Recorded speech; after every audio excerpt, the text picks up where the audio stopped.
Welcome to Eye on the Illini. This is Mike Cagley here with Matt Stevens, Kedric Prince. We're going to talk about the Illini victory tonight over Eastern Illinois University, 45 to nothing. I thought it would be one-sided game. I did not see shutout coming. I didn't think Illinois would play quite as efficient as they did.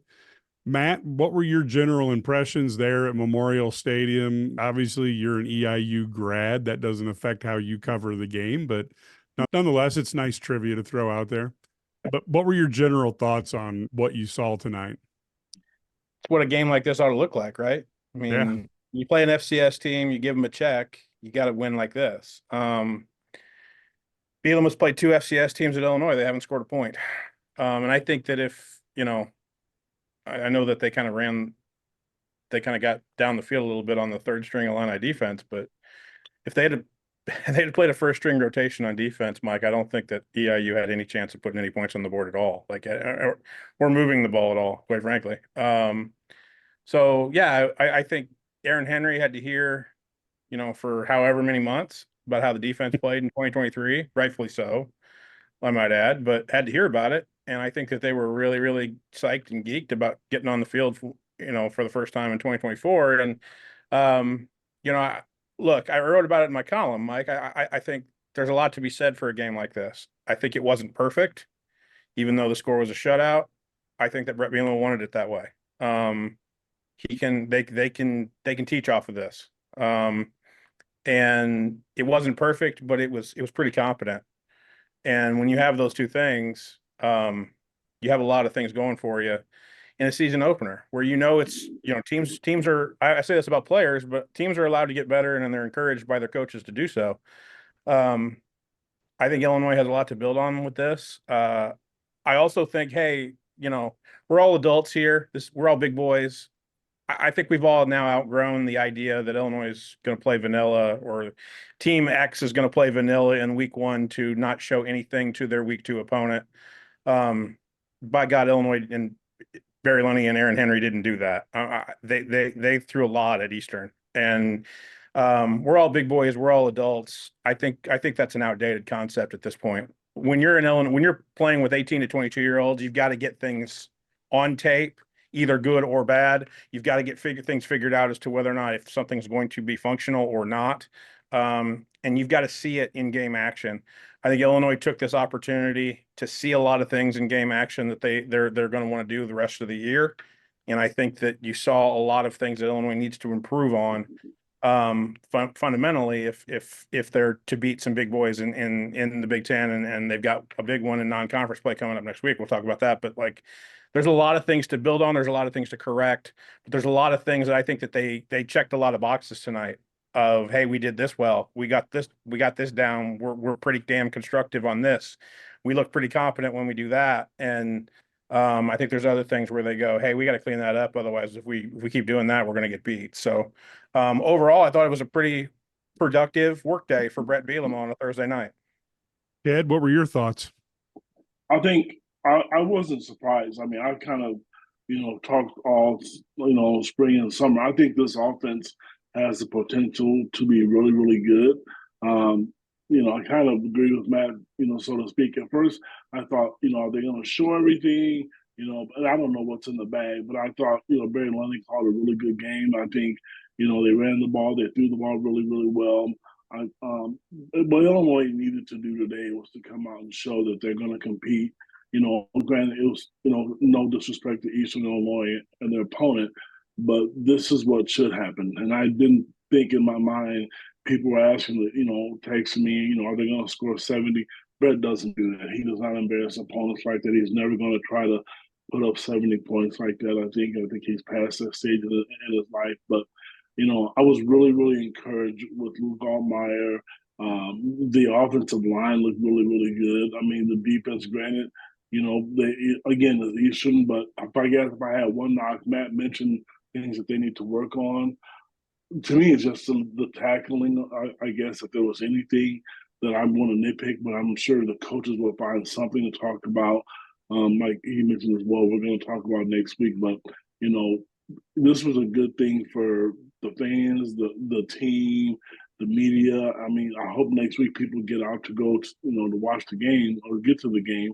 And speaking of them, I give them credit because what a late night. I think most of them left at halftime, but Matt's still down there sitting in the press box at 12:30. For me, I wouldn't get home to 3:30 in the morning. So kudos to the fans that stuck around as long as they did as well.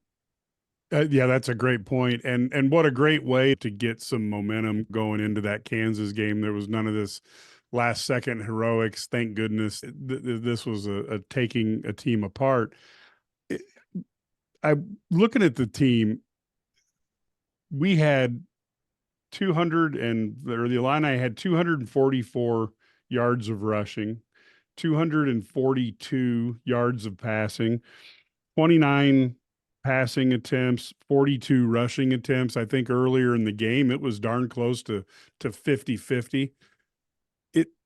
It seems like that Barry Lunney has found a rhythm that can at least start to keep teams a little bit on. They're not expecting it's first down, they're going to run. Oh, it's second down, they're that type of thing. Did it feel to you, Matt, like when you were watching this, that Illinois was trying to keep Eastern a little off balance, or did you see anything different from what you normally see out of a Barry Lunney team? Felt like if Illinois wanted to run for 400 yards, they could have run for 400 yards. Look, again, there's a checklist of stuff in a week one that you've got to get either feeling great about, or we're just going to throw that in the wastebasket and never use it again. We got to get game film that we can either teach on to get better at, never use again, or make this our bread and butter. I found that Barry Lunney wanted to get some stuff accomplished from a thumbs up or thumbs down in the pass game. Can we use this? Can we not use this? Because I think they realized very, very early, and they probably realized it months ago, like every FCS front that you're going to see is usually undersized. That's why they play defensive line in the FCS. So there's a really good chance that if we wanted to run for 400 yards in this game, we probably could. That's not going to get us answers to questions that we're going to need when we play a Kansas or a Penn State, or even Big Ten teams coming down the pipe here. So in order to get some of those questions answered, they had to dial up some stuff that they probably didn't feel comfortable doing. And again, at least against Eastern Illinois, who, was playing a lot of new pieces in their secondary, I might add. They at least got confidence building stuff on tape that they can present to their guys, their pitch and catch guys, and even their offensive pass protection, and go, this is what it can look like if we execute well. So no, I don't think that there was an organized attempt to stay balanced. I think there was an organized attempt to get stuff answered that they didn't do. They feel like weren't firing on all cylinders in camp because they were playing, an inferior opponent. I'm like, we're all big boys here. Like, it was an inferior opponent.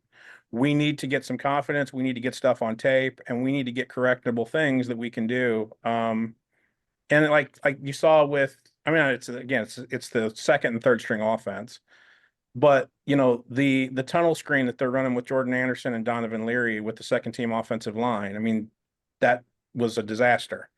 And I'm sure that Barry is going to look at that, and Bart Miller's going to look at that, and Thad Ward's going to talk to Jordan Anderson and be like, look, you got to get here when, he's at the end of his drop for this tunnel screen. I thought the vertical passing game was something that we saw a little bit in fall camp, but it wasn't something that like Luke Altmaier was like throwing bullets. I thought his ability to hit receivers exactly where they needed to be hit tonight was pretty solid. And if he's going to do that for 12 weeks, Illinois has got a really good shot of being a really balanced offense. Brett Bielema talks all the time about 200. Like, I want 200 yards passing, 200 yards rushing. That's not a joke. Like, I think he'd love to have every game be somewhere around 450 yards, 225 passing, 225 rushing. He's talked about that. He talked about that at Big Ten Media Day in Indianapolis. You're right, Mike. Statistically, they got about as close as they could get tonight to that kind of balance. And but I do feel like Illinois, if there's one thing that Illinois kept in the bag, It's their overall physicality that they can play with. And I think that that's something we've seen all fall camp. But I think you saw something where Barry Lundy's like, look, we're going to try this because it's either going to build us confidence or it's going to go in the wastebasket. And I think it built confidence. I think a lot of things that they did in the past game built some confidence tonight. Yeah. I'm not really for sure, what their thought process was, but the offensive balance to me, to me personally, I like to see this. We know Brett's going to run the ball, but I'm a firm believer you're not going to run the ball, 55, 60 times and win in the Big Ten anymore. I just don't think those days are still there. I don't think that's going to be a recipe for success. What it did impress me was Luke looked really comfortable throwing the ball. I mean, I know Matt, you were there at the game tonight. One of the things they talked about, maybe you know this or not, was how Luke, he'd reached out to some people to help him relax and just to know, how good he is and what he can do and not second guess himself because, he looked like a guy that's been in the offensive second year. He looked comfortable with the receivers out there. And even the ones that he didn't make, he wasn't awful. Not that he was awful last year, but it's nice having an offensive coordinator back, that you be comfortable with, and having Franklin is going to be a huge weapon. I think if there was one thing that they didn't show, I think they're going to get him in position to score more, I guess, if you want to say that. But to answer your question, Mike, it was just, it was really, really balanced. And I don't know if Eastern knew what was coming because it wasn't predictable. They didn't just look to run the ball. There was a couple games in Brett Bielema's career early. The first two quarters, they just ran the ball every time. Tonight, they did a combination of both. And I don't see anything wrong with either one. I think it's about matchups. If you can run the ball against Kansas and you run it 50 times and you win, if that's what it's going to be, then so be it. Right now, they need to try to go 3-0 in non-conference and beat the teams they're supposed to beat because I do think they're good enough. And I've always thought that, not just off one game tonight. I do think this offense is it's the best offense that Bielema's had since he's been down there. I've said that on multiple podcasts before. Taking a look at the backs, I was impressed with Lowry. I thought he had a nice game. Caden Fagan, I will tell you, Matt, and you'll get a kick out of this, but the speed that he displayed a couple of times, I have to say, for a 253-pounder, maybe Brett Bielema undersold it this year. Now, I'm not saying he's going to be the type of guy who's going to break 7 70-yard runs over the course of a season. When you look at Derrick Henry and the size with which he runs, and then you go back to Brett Bielema's history as a coach, I can see some analogies there to some of the past. I thought Jordan Anderson got in, didn't get a chance to get a lot done, but even he's a big dude. And I was excited to see Khalil Valentine. I don't want to see him in any game where it counts, but if we can see him playing 5 or 6 games this year, it would be fantastic for Illinois, especially if it was at the end of the fourth quarter. But I thought he showed potential. That running back room really is one that I think by the end of the year might be one of the better ones in the Big Ten. Well, Ohio State's got a lot to say about that. Exactly. Well, I didn't say best. I said one. Oh, of the I better. understand. I still maintain I don't think they have a Chase Brown. Yeah, I agree. But I think Bielema pretty much hit it dead on the head that they don't have a 1A, but they might have a 1B, 1C, and 1D. And when they put 3 guys out there, Mike Caden Fagan to me, and again, I'll give the big guy credit. First of all, our subscribers are going to love this, but he sure runs like hell for a guy who was supposed to play middle linebacker, right? On his official visit, Caden Fagan's I think his uncle came with him. Okay. And his uncle was told by Brett Bielema, your nephew reminds me a lot of Franco Harris. And there's a lot to be said for that. I mean, yeah. I think the Derrick Henry thing is solid. I think the Franco Harris comparison by his head coach is pretty solid. I think he's going to be a really good player. But Bielema said something interesting tonight, which was, if you go back to his really good running back rooms at Wisconsin when he had Monty Ball and Corey Clement and, guys, he had that three-headed monster that goes for 400 plus in the Big Ten title game against Bo Pelini's Nebraska, and they put up 70, right? They all had different skill sets. They all complemented each other really well. And Brett said that is that if I can put guys on the field like Caden Fagan and an Aiden Lawfrey, and I also thought, I don't know, just to maybe, I'll just say I think Brett does some stuff where he gets a tickle, he gets a giggle out of it. And partially, I almost wonder sometimes if he gets a giggle out of it because fans hate his affinity for running the football so much. But when he put Jordan Anderson and Caden Fagan and essentially what looked like basically the barge package out there, I almost wanted the head coach to turn around to the fan base and put up his middle finger and go, "We're going to run the football here, whether you folks like it or not." So they can go big, they can go small with like some of that tunnel stuff that they were doing with Aiden Lawfrey, and go speedy with that. And here's the other thing.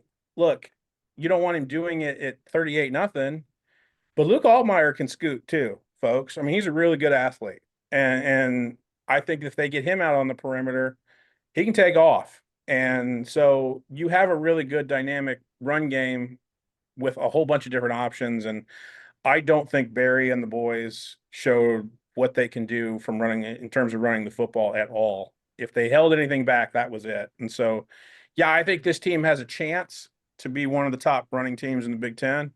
There's no doubt about that. And in order for them to be as good as they need to be, and Brett Bielema thinks they can be, they darn well better be. And I think they at least early on, I thought showed signs of being able to do that, because there was a lot of, my God, if they just wanted to just run the triple option and run it 60 times tonight, I think they would have ended up with 450, 500 yards. And I think there was nothing Eastern could have done about it. And I don't think that would have accomplished much for Barry, but gives you confidence that the physicality's there. And I do think they do like to run behind certain guys, Josh Kreutz being one of them. So I think, and when you see him get out on the perimeter for some of that tunnel stuff that they were doing out by the hash marks in the run game, where Aiden Lawfrey gets that tunnel and boom, he's gone. That center and that guard are pulling, and one of those is Josh Kreutz, and I think he's going to end up being a guy that, Brad Sturdy and I were sitting next to NFL guys, and they were looking at us going like, "Who's 64?" And I'm like, "Well, that's Olin Kreutz's son." And they're like, "Oh, well, he has a future." So I think this team has a lot of options in the run game, a lot of which they didn't show tonight. Brett talked about, this whole training camp, how good his running back room is going to be or should be, and his offensive line. And I think those are glaring. I think it was pretty obvious tonight. I'm going to disagree with both of you with this, because I know how Brett is, and I know he wants to keep his locker room safe. I do think they have a 1A. I mean, Caden Fagan is 1A to me, because I don't care. They can put Lawfrey out there. You can put, Josh McCray out there. That kid is good. And Brett, when you can go out and you can beat Michigan and you can beat Notre Dame for recruit. I mean, this is one kid that I remember Brett did everything to get this kid, and you saw it. I think, when the season starts, I know he's not going to run the ball 35, 40 times. I get it, but I think he is their go-to guy. That's just me. You guys may disagree with it, but yes, it's a deep room, and there's some talent there, and they can, change the pace is great. But that guy is an NFL player to me, and I joked about Twitter, calling him the Orange Hulk. That kid is huge and can move. And the thing I like about him is that when he gets hit, he doesn't just fall down. I mean, they had a statistic tonight, I think out of 95 plays or something like that, he didn't. I think he had one tackle for loss, or not tackle for loss, or a loss, because he's always moving forward. He has his feet running. I just think the kid is special. Illinois is lucky to have a kid like that, because he's that good to me. And I think he has a major upside in NFL talent, because he's bigger than him. I think he's a little bit quicker than what people give him credit for. I'd love to know, Ed, this as a recruiting guy, but I would love to know what the battle would have been like had Notre Dame and Iowa, who were the last the other two finalists, if they had wanted to play him at running back. Because Lord God in heaven knows that, Brett Bielema's, again, his scouting eye is the one that goes, "No, you're a tailback." I don't care where Notre Dame wants to play you. I don't care where Michigan wants to play you. I don't care where Iowa wants to play you. I know where they want to play you. We're going to play you at running back. Come here. And I think that's partially the reason. I think there's a lot of other off the field issues of why he wanted to stay close to home, with close to his mom. But look, being able to play running back in the Big Ten and having that be the only school that wanted him to do that, that was pretty dead on. I got to give Brett Bielema credit. He scouts a lot of people differently than a lot of other people. Correct. And by doing that, he gets himself in, at least in the ball game. And for Caden Fagan, it got him, to the point where Caden Fagan was sitting in a gymnasium at Arthur Lovington and committing to the University of Illinois. So in a very, very similar way to Lovie Smith deciding to tell Isaiah Williams, I'll let you come in and play quarterback. I don't want you to go to Alabama. You want to start out at quarterback here? Go for it, man. And he ends up being an all Big Ten wide receiver, after the coaching change, but he's not here in Champaign. If Lovie Smith had said, we think you're a wide receiver or you're a defensive back, Correct. I think Caden Fagan is at Notre Dame right now if Brett Bielema hadn't said, come play tailback for me. And I think it's Mike, you and Ked both see this in multiple sports, especially in basketball, where a coach will go, I know they're recruiting you over there that way. I don't care. You want to play that over here with me? And then the kid ends up coming and he ends up being a game changer. Ked's absolutely right. Caden Fagan's a game changer. I knew it the day that I was sitting in that gym at Arthur High School and he was committing to Illinois. That was the start of what was going to go on with the Bielema era. And it kind of is going to, I think if Illinois is going to be as good as they are, I think he's got to have a big year. Now, Mike, I joked with one of my colleagues. I said, and I'll say the same thing to you, Mike. You don't love your wife in the same level that Brett Bielema loves Josh McCray. So if anybody thinks that Josh McCray is going to get buried in this depth chart, I'm just telling you, Brett Bielema loves Josh McCray more than you love your loved one. He's more than probably I love my mom. This is the way that this works, and that kid is a special kid in the eyes of the head coach, and so I don't think he's going to get buried on this depth chart, but I do think that for Illinois to be as good as they are, number 3 has got to get a lot of touches. But I'm telling you what, 6 is going to be involved. I saw it all throughout fall camp, and if that's the 3-headed monster, then I think Illinois is going to be pretty good. Yeah, I agree. Now, I also take a look at the wide receiver position. Pat Bryant looked fantastic tonight. Malik Elzy. Maybe Ked ought to go first on this one. Yeah, we'll let Ked go first on this one, Matt. I thought Malik Elzy had a play that I thought might go south on him, but he managed to turn a possible bad thing into a good thing, which is awesome. The only thing I thought was surprising tonight is I thought that early on, Zachary Franklin, I think we see that no matter how good you are, it does take some time to get familiar with your teammates. And I think we can expect more out of him later on because that guy is talented. But I was impressed with what I saw of the offense. And I'd have to look at that play again. But I thought even Boyer, when that was darn close to a pass interference there. So I thought the tight end position did some nice things tonight. So from a receiving standpoint, there was an awful lot to be happy about. In particular, they were doing nice job run blocking as well. Ked, you get to go first. Go ahead. Well, just for the listeners out there who watch this podcast, I'm a big, Malik Elzy fan, and I wanted him on the field last year, by the way, for selfish reasons, strictly for recruiting. Matt was probably more level-headed about the team, than I was at that point, because I thought Malik's body language was kind of bad. But when he caught the pass tonight, the touchdown pass, I did text Matt in our little group chat about Malik. I didn't get a response back, but I understand what you guys are saying. I guess if I look at the big picture with him, I just think you get a kid out of Chicago like that, and Brett, if he was ready to play and to be on the field more, he would be. And he's going to play this year. I mean, I don't think you're going to see him play 4 or 5 games, but is he going to be the go-to guy? I still don't. It's not going to happen. It is a very, very, very good room. Obviously, it's no secret. I like, the pass game a little bit more than I do the run game, and I think they have some guys out there that can catch the ball. I know Pat Bryant is just, I mean, he was special tonight. And, I'm not worried about Franklin because he's proven that in the past. And Malik will shine when he's supposed to, but you can't make mistakes and stay on the field. I can just tell you that because that's one thing Brad talked about one time with us in one of those media interviews. You cannot give the other team balls and you can't have penalties. And that's one thing that they can't afford to have. Those are game changers. Big Let's night hear for Matt. it was a big night for Malik Elsie. I mean, he needed this, needed it. Like, I mean, he needed to not have a drop in a game where they threw him the ball. He didn't have a drop.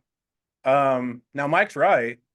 I thought Luke Altmaier threw it basically into his belly, like / crotch, like for that touchdown pass to where it was almost impossible for him to drop it.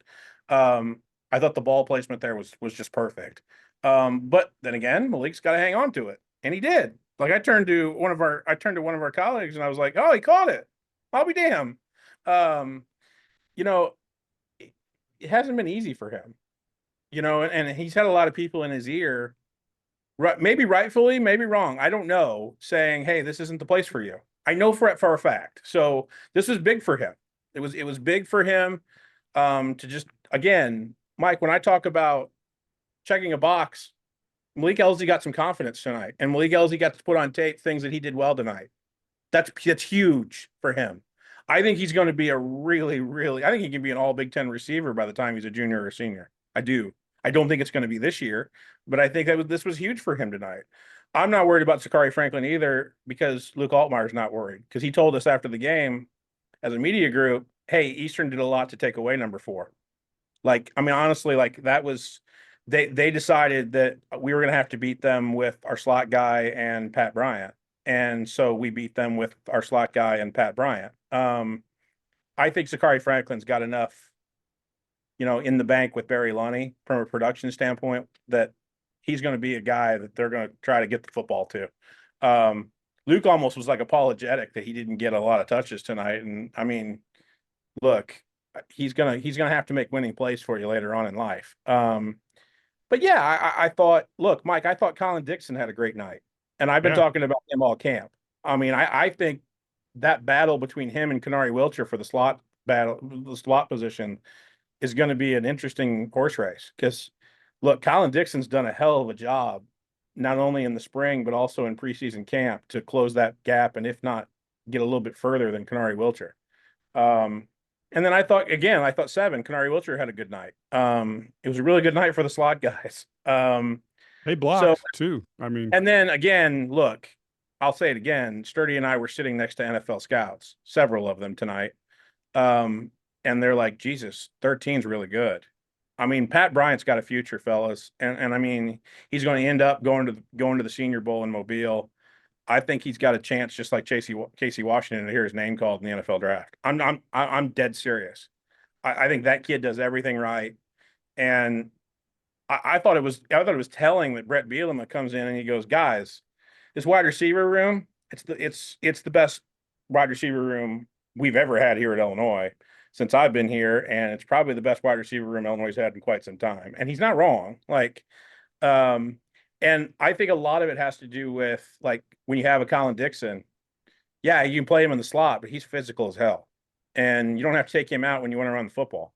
You don't have to take Pat Bryant out when you run around the football. You don't have to take Sakari Franklin out when you want to run the football. Like, they do the little things well. And yeah, it was a huge night for Malik Elsie, and I'm really happy for him because he needed something like this to happen.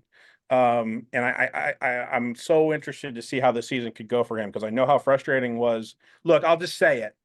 I think the expectations for Malik Elsie by other people and then by Malik Elsie himself were too high. I've said it before and I'll say it again. I think the expectations were too high. And I think the expectations have now been lowered a little bit. The pressure's been lowered a little bit. Now he can just go play. And I think that's a big for that young man. And I think he had a big night. So I'm happy for him. But I also think Barry Lunny comes away thinking, hey, I got a lot of options here that if we keep repping it in practice, this could actually end up being something by, October that we can do really, really well in our offense. And the weapons that they have on the outside. Mike, you mentioned the tight end room. again, another instance where Barry Lunny, a tight end coach by nature Yeah. and by trade, well, who's the first touchdown pass go? I know it's a play action pass like for like 2 yards to Tanner Arkin, but I almost thought that was Barry Lunny going, "Oh, you guys don't think I throw to the tight end quite enough? Here, well, here you go. Here you go. You're gonna shut up now? Like, because we throw the ball to the tight end. He threw the ball to Henry Boyer, like I saw Henry Boyer get thrown the ball to all the time at Brother Rice. Like, they're not transparent about what they're going to do with their tight ends on the field. And I'll be honest with you, Mike, there was a hell of a lot more 12 personnel with 2 tight ends than I thought I'd see all night. Like they did. Barry's not kidding when he thinks everybody wants to talk about that tight end room after Cole Russ goes down with the knee injury, going, "Oh God, what are they going to do?" Look, guys, I'll just say it. We've played a game now. I'll say it. I was told a week ago that Cole Rusk is not a guaranteed starter in that tight end room. And it was really telling to me when Tanner Arkin got named a captain. And so I think Barry Lunny, who started his college career as a tight end coach, he's going to use the top 2 guys in that room. And I think he's going to use them a lot. And again, that's not something they hid from Kansas at all. Like there was a lot of different ways that they tried to use that tight end room tonight. And I thought it was effective. Yeah, I totally agree. When they talk about offenses, just don't run all the time on first down and you don't pass all the time on second. They've got a lot of tools, and it's almost as if, what tool do I want to do this time? Which makes it really hard to predict because you're not going to show some of your hand there. Matt, you and I've talked about this personally. I think Barry Lunny Jr. is underrated by a lot of people. And I think maybe we'll see some excitement because he's got a lot of talent this year to work with. And barring any more crazy injuries, we may be able to see something. Now, when we go to the defensive side of the ball, there were 2 things that jumped out at me, and I want your guys' feedback on each of these things. I know what one of them is. I Yeah. hope I know one No, of them is. one of them you do know, because I was just as shocked as you to see Gabe Yakas down playing defensive line, which I will tell you, he probably made himself a lot of money tonight because Sure did. if you can do both those things, I'm sorry, but you're in a category that's much different. And the other thing, and I'm not treading over new ground, but Miles Scott is a guy who has a nose for the ball, who finds a way to make big plays. I don't know if he's the biggest guy. I don't know if he's the fastest guy. I don't care because he makes big plays. Matt? We'll start with Gabe. I want everybody to understand. Not once in front of me did they put his hand in the ground during fall camp. Not in front of the media. Not once.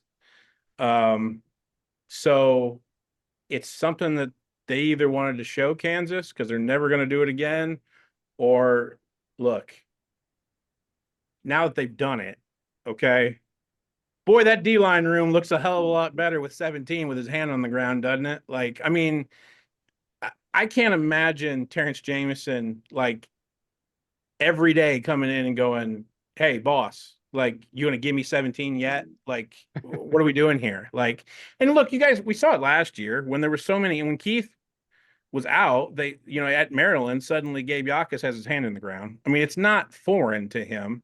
Right. Damn it, Brett Bielema shows up in the press conference and he goes, he's an outside linebacker. Like, he's not a defensive lineman. Like, we are not doing that here. Like, and okay, cool, fine. And I'll be honest, like, I'd love to go. I'm gonna love looking at the PFF data on Gabe because I really think it's gonna end up being 50-50 where he stood up in the 2-point stance and then had his hand in the ground 50-50. I really do. I think it's gonna end up being that way. But yeah, I think if they can do that where he's versatile enough, and he is versatile enough to do both, it gets Alec Bryant on the field. If Daniel Brown is healthy with the back thing eventually, it eventually gets him on the field. The junior college nation's leader in sacks last year, gets him on the field potentially. So then you have 3 dominant pass rushers, maybe 4 with Dennis Briggs, on the field. And that's the whole idea, right? But I'm really interested to see if, hey, we did that because we want Kansas to see it, or did we do it because we want Gabe to do it? And look, I just said, hey, we're all big boys. They're not trying to fool Kansas or anything. But this is Eastern Illinois, and I'm kind of wondering if we're going to do this with Gabe Yakas in Big Ten games. And the reason I feel that way is because, look, Mike, we can roll back the tape if you guys want, but the minute that I think it was the third defensive possession in the game, I turned to the guy I was sitting next to and I said, you notice 17 standing up now. Third possession in the game, you see standing up. And what did he do? He got in the backfield and he made a play. And I think I put out in our game room, my expert analysis is that Gabe Yakas is a hell of a lot more motivated when he's standing up and then when he's got his hand in the ground. And the probability of that is, well, he's probably not getting his head knocked in when he's in a 2-point stance, nearly as much. No, I thought he had a dominant performance tonight, like he should have. EIU did not have a tackle that could block him, and it was very, very obvious no matter how he lined up, but I was fascinated by how they lined him up. And yeah, I think Miles Scott is somebody who is another Bielema find, where it's like, hey, we got this walk-on. We don't think he's going to be worth a darn as a wide receiver. But hey, Aaron, do you want him in your safety room? Yeah, I want him in our safety room. And, we have 2 consecutive season openers where Miles Scott makes an interception. And I think I joked with Miles Scott after the game. I think if he can get a mute button for the radio communication in his helmet between him and Aaron Henry, I think he'd love that. I think he wants, hey, boss, like, shut up. I'm trying to concentrate here. But yeah, I think he's a leader in this defensive room, and it's pretty obvious. And he made plays tonight, and I thought they were huge. And look, if this defense is going to turn people over at all like they did tonight, I think that they're going to be really successful. I think for Gabe, one thing, it shows how talented he is, which we know about, and also kudos to the coaching staff because they were smart enough to make the adjustment. Well, I shouldn't say adjustment, to do it, I guess. So, and that's some of the things that we don't get to see, or people don't get to see, in training camps. Those are things that we don't get to notice, I guess, and see. So, but for me, I'm not surprised. I trust the coaching staff. We don't always agree with what they do, but I'm all for it. Not to disrespect Miles Scott, I'm not going to repeat what Matt said, but a guy that really stood out to me, not because he's Samoan, is Matthew Bailey. It was good to see him play defense and to be physical. And I mean, gosh, they did a great job with him. I think he may have led the team in tackles. I'm not for sure, but he looks really, really good and physical, and he gives them a different look, So I know Aaron Henry looked a lot more relaxed, and he had that swag and that little extra pep in his step. And granted, it was Eastern Illinois, but he had some playmakers, I guess. And when we did our preview, we talked about Miles Scott and Bailey, and we talked about how Gabe has to step up. So overall, I mean, just with those guys, I mean, Dennis Briggs as well. But the way I look at it, Aaron Henry has some older guys and some playing time experience. So hopefully they can have more takeaways than what they had last year. One of the things I thought was key real quick is I was never really sure if the Joe Barnett thing throughout the camp was a real thing. It's a real thing, folks. That's a 19-year-old that is just as strong as a freaking ox. I mean, he's going to play. I mean, I wasn't buying it because I did not understand a true freshman being able to look. So you're telling me he's going to get snaps in a room that has Gabe Yakas, Seth Coleman, Alec Bryant, and Dennis and Daniel Brown? Like, I don't get it. I get it now. Like, I mean, I don't think he's going to play a lot, but when he does, I think he's going to make an impact as a 19-year-old. And I was really impressed with him tonight. I was really impressed with Torrey Cox. Obviously, the screen pass where he gets the pick is really impressive. But for somebody who's that darn small, yeah, I agree. To be able, honestly, look, he made an NFL roster as an undrafted guy. He reminds me a lot of Tony Adams when he played here. A smaller guy that just plays big. When he wants to chirp at the other team, he needs a step ladder. I mean, it's like right. I mean, but for him to play outside corner like he did at 5'8" ish, it's really impressive. And I think his ability to bring experience. I asked him specifically, I said, hey, you played 20 plus games at a really good MAC program at Ohio. Were you nervous tonight? He said, absolutely not. I've done this before. And I think that that kind of experience in that room is something that Aaron Henry desperately needed last year. He's got it now. And I think that there's a lot to be said for that. And I think that that gives this defense a lot more, I think, again, things to correct going into the next week, but things that to go, okay, yeah, that works, and by God, Torrey Cox works at an outside corner, or Torrey Cox works in the slot. That's going to work, darn it. And again, it's another transfer portal addition that I think Illinois went out and got that's going to pay a lot of dividends for Aaron Henry this year. Yeah, I thought the Illinois kicking game was good. In particular, the only thing that scared me is Mac Rasitic. He had one really nice return, but at least one time the ball got loose there. And I thought the kickoffs were good. And Hugh Robertson, say what you want, he doesn't kick the ball 48 yards a punt or something like that, but he had another evening where punted the ball 4 times, 39-yard average, and had 3 of them inside the 20. So good special teams, which, Matt, you've talked about the emphasis on this in the offseason. Yeah, no doubt. Quickly, look, I talked to Sturdy about this at our press box spot. We're both just still not sure that Mac Rasitic is going to stick there. Look, Hank Beatty, like,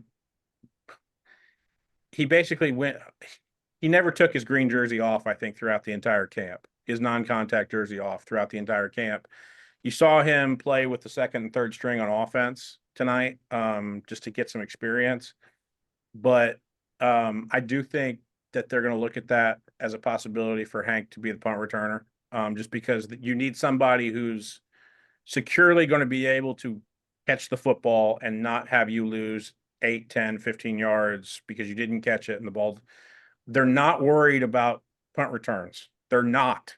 Like, that's not how Brett Bielema feels. Like, if he had a dynamic punt returner, if Kenari Wilcher could consistently catch punts, I think that they'd feel differently. But look, let's just get the offense on the field without a turnover. Yeah, catch the ball, don't let it bounce, and catch it reliably, like, and call it a day. Everything's fine. We're good. Yep. That's why I still think when Hank is fully back, I think that you could see him maybe be punt return. Maybe Mac will do it the whole year, and he's just going to get better at it. That's cool. That's fine.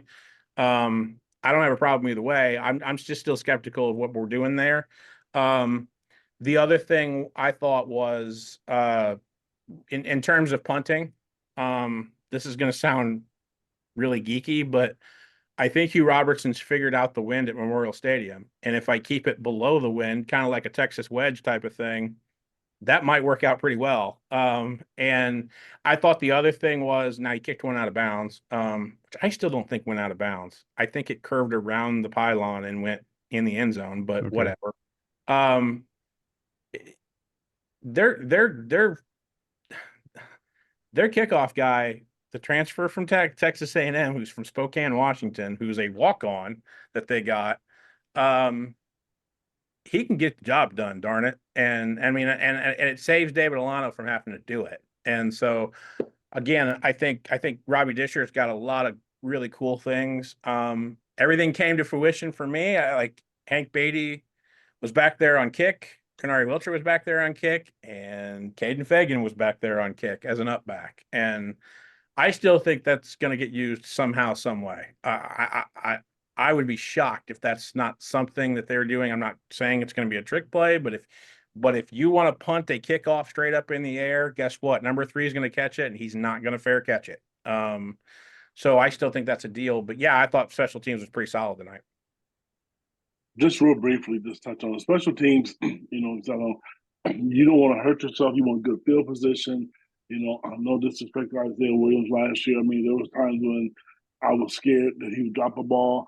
You want to be, I mean, he just did. You want to put a guy back that you're comfortable with, but you also, field position is huge because it's a huge difference, going 60 yards versus 80, or 50 yards.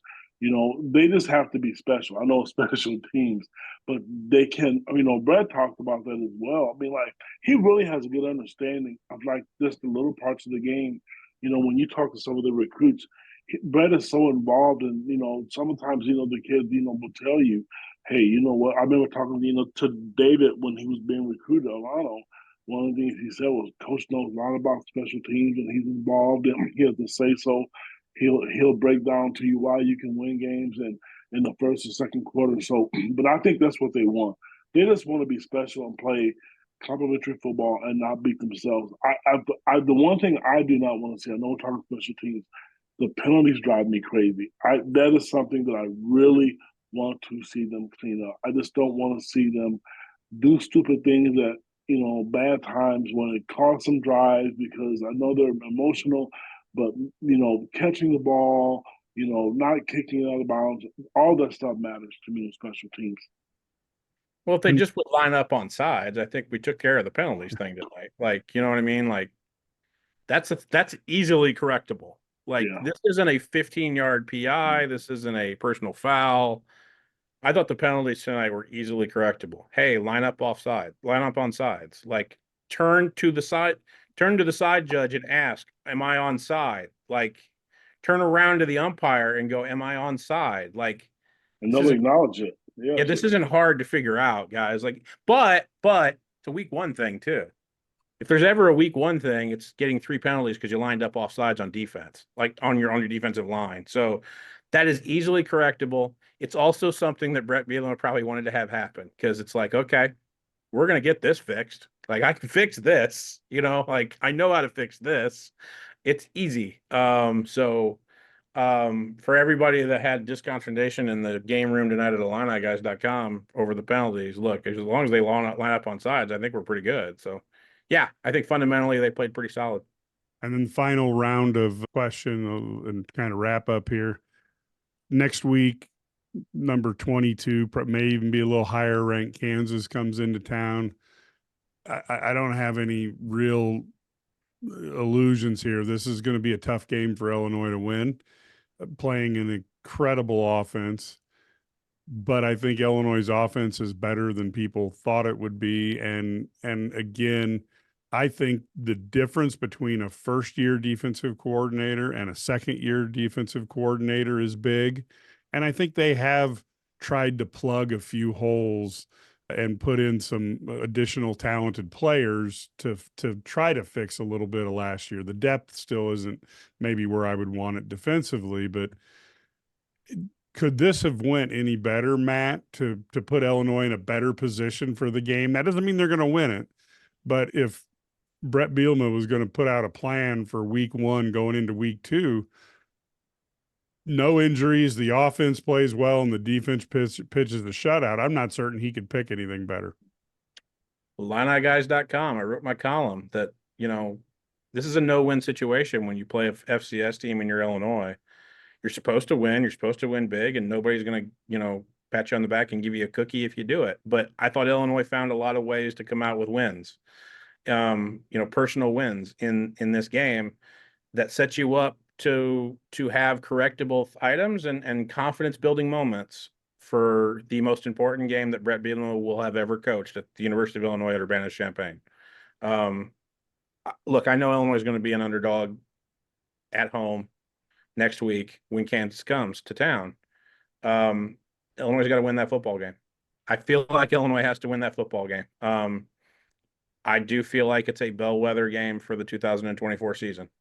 Period. I think for a lot of different reasons on and off the field, the Kansas game is super important. I've felt that way for months. And yeah, I think if you look at it from a microcosm of did they get what they needed to get done tonight in order to turn the page and get ready for Kansas? Yeah, I think that was mission accomplished, and kudos for them, because I don't think that a lot of people in the Smith Center building right now have a lot of things that go, oh boy, we're in trouble coming out of this game. And I think that's mission number one, and it got accomplished.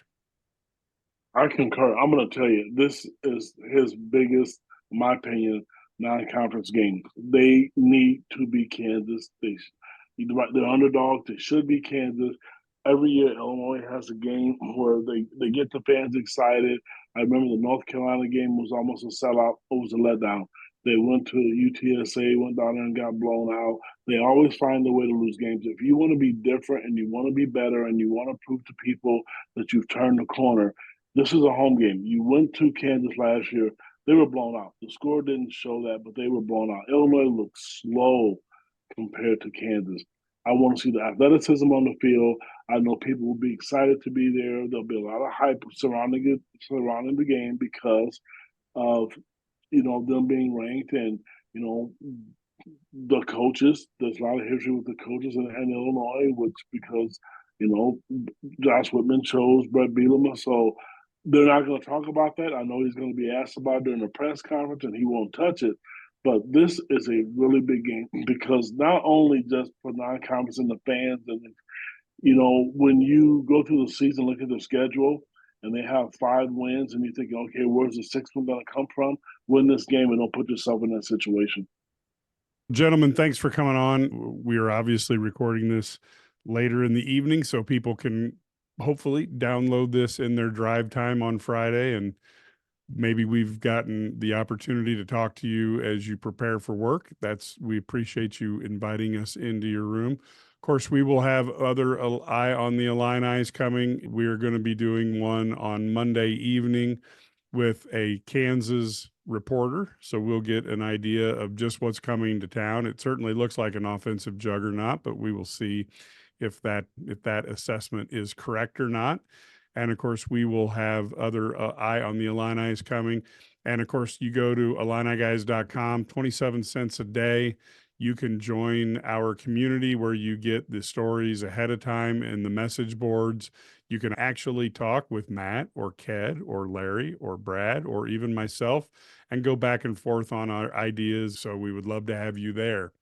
Until next time, folks, thank you for choosing us. Go Illini.